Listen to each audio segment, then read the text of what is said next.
ఆరో రోజు కూడా కేసీఆర్ బస్సు యాత్ర దిగ్విజయంగా కొనసాగుతుంది. వరంగల్ నుంచి కేసీఆర్ ఖమ్మం బయలుదేరారు. వర్ధన్నపేట, రాయపర్తి, తొర్రూరు, మరిపెడ మీదుగా ఖమ్మం వరకు బస్సు యాత్ర సాగుతుంది. సాయంత్రం ఖమ్మంలో బీఆర్ఎస్ అధినేత కేసీఆర్ రోడ్ షో నిర్వహిస్తారు.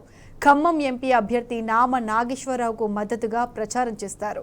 రోడ్ షో సందర్భంగా ఖమ్మం నగరం గులాబీమయమైంది. ఖమ్మం మయూరి సెంటర్ నుంచి జెడ్పీ సెంటర్ వరకు రోడ్ షో కొనసాగుతుంది. ఇక రోడ్ షో కోసం బీఆర్ఎస్ శ్రేణులు భారీ ఏర్పాట్లు చేశారు. కేసీఆర్ కు ఘన స్వాగతం పలుకుతూ స్వాగత తోరణాలు, ఫ్లెక్సీలు పెట్టారు. గులాబీ దళపతి రాక కోసం ఖమ్మం ప్రజలు ఆసక్తిగా ఎదురు చూస్తున్నారు. ఖమ్మం అంబేద్కర్ చౌరస్తా వద్ద అధినేత కేసీఆర్ ప్రసంగిస్తారు.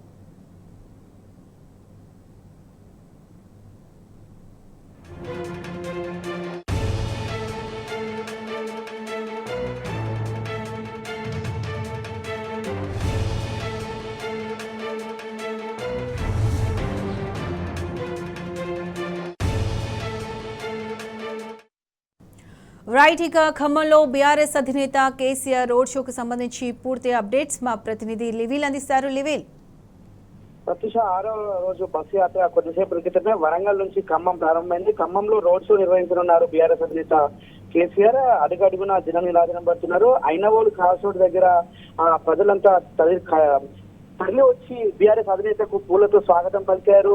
ఇదే విధంగా ఇవాళ ఇక్కడ వర్ధన్నపేట, రాయపర్తి, మరిపేట బంగ్లా మీదుగా ఖమ్మం చేరుకుంటుంది బస్సు యాత్ర. అడుగడుగున కూడా బీఆర్ఎస్ అధినేతకు తెలంగాణ రైతాంగం కావచ్చు, ప్రజలంతా కూడా బ్రహ్మరథం పట్టేందుకు సిద్ధమయ్యారు. ఇప్పటికీ బీఆర్ఎస్ అధినేత ఎప్పుడు వస్తారని చెప్పేసి ఖమ్మం వాసులు వెయిట్ చేస్తున్న పరిస్థితి కనిపిస్తుంది. ఇటు లోక్సభ ఎన్నికల నేపథ్యంలో కూడా ఒక మంచి వేవ్ ఉంది బీఆర్ఎస్ పార్టీ మెజార్టీ సీట్లు గెలుచుకోబోతుందని చెప్పేసి ఇప్పటికే సర్వేలు వచ్చిన నేపథ్యంలో కూడా బీఆర్ఎస్ క్యాడర్ లో మంచి జోష్ ఉంది. ఇటు బీఆర్ఎస్ అధినేత కేసీఆర్ నిర్వహిస్తున్న రోడ్ షోలు సైతం గత 5 రోజులుగా విజయవంతమయ్యాయి. ఎక్కడ చూసినా ఇసుకేస్తే రానంత జనమంతా వచ్చి కూడా కేసీఆర్ ప్రసంగానికి మంత్రముగ్ధులయ్యారని చెప్పుకోవచ్చు. ఇవాళ బీఆర్ఎస్ అధినేత మరోసారి ఖమ్మం బయలుదేరి రోడ్ షోకు బయలుదేరినారు. ఖమ్మంలో బీఆర్ఎస్ అధినేత ప్రసంగించినారు. ఏదైతే ఉమ్మడి విభజన హామీల్లో భాగంగా అయితే మండలాలకు సంబంధించి ఆంధ్రలో అక్రమంగా కలిపారు బీఆర్ఎస్ పార్టీ, ప్రభుత్వం నాడు ఏర్పడిన కొత్తలోనే కేంద్ర ప్రభుత్వం తీరును ఎండగట్టింది. కేంద్ర ప్రభుత్వం తీరుకు నిరసనగా ఆనాడు ఒక రోజు బంధు పిలుపునిచ్చింది. ఇలాంటి నేపథ్యంలో ఇవాళ మరోసారి కూడా ఖమ్మానికి సంబంధించి బీఆర్ఎస్ అధినేత అక్కడ చేరుకున్నారు. అక్కడ చేరుకున్న తర్వాత ఖమ్మానికి సంబంధించి అనేక అంశాలపైన బీఆర్ఎస్ అధినేత ప్రసంగించనున్నారు. నామ నాగేశ్వరరావు మద్దతుగా ప్రచార కార్యక్రమంలో కూడా పాల్గొనున్నారు. అయితే ఇవాళ రాష్ట్ర రైతాంగం ఎక్కడ చూసినా ఇబ్బందులు గురవుతున్న పరిస్థితి కనిపిస్తుంది. కరెంటు లేక, నీళ్లు లేక, తాగేందుకు చుక్క నీరు లేక కూడా ట్యాంకర్ ద్వారా నీళ్లు తీసుకున్న పరిస్థితి కనిపిస్తుంది. నాడు ఏదైతే ఇంటింటికి మిషన్ భగీరథ ద్వారా నీళ్లు అందించిన బీఆర్ఎస్ ప్రభుత్వం నేడు కాంగ్రెస్ ప్రభుత్వం 4.5 నెలల్లో ఇంటింటికి నల్ల నీళ్లు పక్కన పెడితే వాడకొక ట్యాంకర్ తో ఇవాళ దర్శనమిస్తున్న పరిస్థితి కనిపిస్తుంది. ఇటు నాడు 10 సంవత్సరాల్లో పచ్చని మాగరంగా ఉన్న తెలంగాణ నేడు బీటల వారి నెలల వారిన నీళ్లు మనకు దర్శనమిస్తున్నాయి. ఇవంతా కూడా కాంగ్రెస్ ఇచ్చిన కరువుగా ఇవాళ మనకు స్పష్టంగా అర్థమవుతుంది. ఇవాళ ఎక్కడ చూసినా ఎండిపోయిన భూములు మనకు కనిపిస్తున్నాయి. ఖచ్చితంగా ఇది కాలం తెచ్చిన కరువు కాదు, కాంగ్రెస్ తెచ్చిన కరువు అని మరోసారి స్పష్టమైంది. ఈ నేపథ్యంలో ఇటు ఖమ్మం జిల్లా తెలంగాణ ఉద్యమానికి కూడా ఊపిరి పోసింది. నాడు ఉద్యమం సమయంలో అక్రమ అరెస్ట్ చేసి ఖమ్మం జిల్లాలో పెడితే తెలంగాణ ఉద్యమానికి సైతం ఊపిరి ఊదిన జిల్లా ఇవాళ ఖమ్మం జిల్లా. అలాంటి ఖమ్మం జిల్లా, ఖమ్మం లోక్సభ నియోజకవర్గానికి సంబంధించిన బస్ యాత్రలో బీఆర్ఎస్ నేత పాల్గొన్నారు. బస్ యాత్రకు సంబంధించి ఇప్పటికే రూట్ మ్యాప్ అంతా కలిగిన అక్కడ ఖమ్మం అంతా కూడా గులాబీమయమైంది.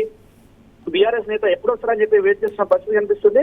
అయితే బీఆర్ఎస్ నేత ఇటు కేంద్ర రాష్ట్ర ప్రభుత్వాలు అవలంబిస్తున్న ధోరణిపై మరోసారి కూడా అక్కడ విరుచుకుపడినారు. ఇప్పటికే కాంగ్రెస్ ప్రభుత్వం భద్రాచలానికి సంబంధించి కేఆర్ఎంబీకి కావచ్చు, ఇటు గోదావరి, కృష్ణ నీళ్లకు సంబంధించి కావచ్చు, కాంగ్రెస్ ప్రభుత్వం చేస్తున్న మొండి వైఖరిని వల్ల ఆ ఖమ్మం జిల్లా వేదికగా ఎండగట్టినారు. అంతేకాకుండా భద్రాచలానికి సంబంధించి కూడా ఇవాళ నాడు మొత్తం పోలవరం డ్యామ్ సంబంధించి నాడు బీఆర్ఎస్ పార్టీ పోరాటం చేసి బీఆర్ఎస్ ప్రభుత్వంగా పోరాటం చేసింది. కానీ వాళ్ళ కాంగ్రెస్ ప్రభుత్వం, కేంద్ర ప్రభుత్వం ఒత్తిడికి తలొక్కి వాళ్ళ కనీసం పట్టించుకున్న పాపన పోవడం లేదు. కాబట్టి వీటన్నింటిపైన కూడా బీఆర్ఎస్ నేత కేసీఆర్ వల్ల ఖమ్మం రోడ్ షోలో ప్రసంగించినారు. కొద్దిసేపటి క్రితమే ఐనవోలు క్రాస్ రోడ్ క్రాస్ అయి మరి కాసేపట్లో వర్ధన్నపేట చేరుకున్న వర్ధన్నపేటలో కూడా బీఆర్ఎస్ అధినేతకు స్వాగతం పలికేందుకు తెలంగాణ వర్ధన్నపేట రైతాంగం, వర్ధన్నపేట ప్రజలంతా కూడా ముందుకొస్తున్న పరిస్థితి కనిపిస్తుంది. ప్రతిష, రైట్ లివిల్, థ్యాంక్ యూ.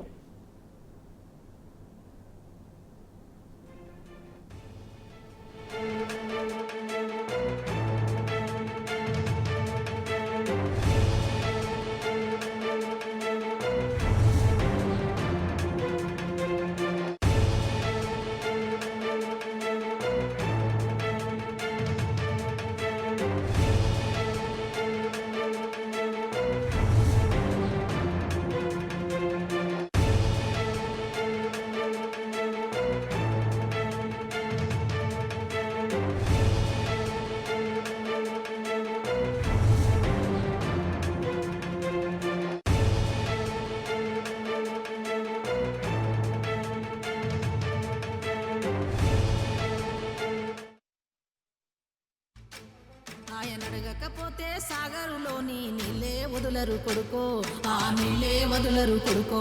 ఆయన అడగకపోతే రైతన్న ఖాతాలో రైతు బంధు వాడదమ్మో, ఏ రైతు బంధు వాడదమ్మో. ఆయన నిలదీయకుంటే మల్లన్న సాగరు గెట్లు ఎత్తారెవ్వరు, ఆ గెట్లు ఎత్తారెవ్వరు. ఆయన కాకుండా మన మంచి చెడ్డలు చూసే ఇంటి పెద్ద ఎవరో, మన ఇంటి పెద్ద ఎవరో.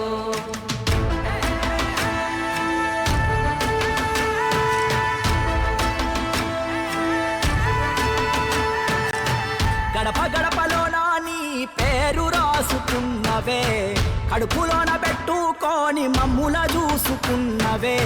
మాకెంత గోస వచ్చే ఏదోటి జయవే, అమ్మలాంటి ఆలన నీది అయ్యా కేసీఆర్.